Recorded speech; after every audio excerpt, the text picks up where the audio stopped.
with our top story, the first arrest in connection with that attack at Istanbul's Ataturk Airport. A group of suspects detained in overnight raids. NBC's chief foreign correspondent, Richard Engel, is in Istanbul with the latest. Richard, good morning. Good morning. There have been police raids here in Istanbul at multiple locations, also in the city of Izmir. These are all counter-ISIS raids. A police source also told us that they have identified the three-member Russian-speaking cell that they believe carried out this attack, and identified them as a Russian national, a Kyrgyz, and an Uzbek. Turkish media also are reporting that the three had rented an apartment here in Istanbul 3 months ago, paying in cash. An upstairs neighbor said they were suspicious because they installed an extra security gate, never opened the windows, kept the curtains drawn, and there was a chemical smell coming from the apartment. Turkish security forces are on the hunt this morning, looking for people who may be connected to the Turkish airport attackers. They raided at least 3 neighborhoods in Istanbul and more locations in the city of Izmir. Authorities say the raids targeted ISIS suspects. At least 13 people have reportedly been detained so far. Turkey has accused ISIS of carrying out the attack at the Istanbul airport, an attack that was well planned and executed, but could have been far worse if not for the brave actions of Turkish security forces. Based on the accounts of the Prime Minister and others, initial reports suggest the attack was a rolling, commando-style operation.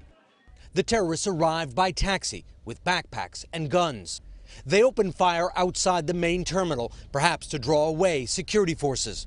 A bomb detonated curbside, apparently allowing the 2 remaining terrorists to slip past security and enter the terminal itself. A video appears to show the moment when a witness said a policeman tackled one of the suspects in the terminal, wrestling him to the ground. But it seems the bomber still managed to detonate. The surviving suspect in the terminal made his way to an upper level, but he too was confronted by police and shot before he detonated.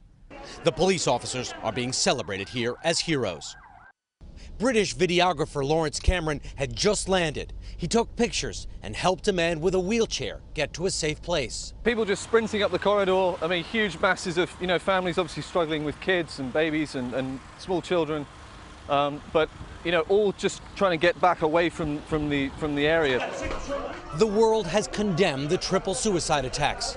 President Obama stressed the U.S. will triumph over terrorists. We're still learning all the facts, but we know this is part of our broader shared fight against terrorist networks.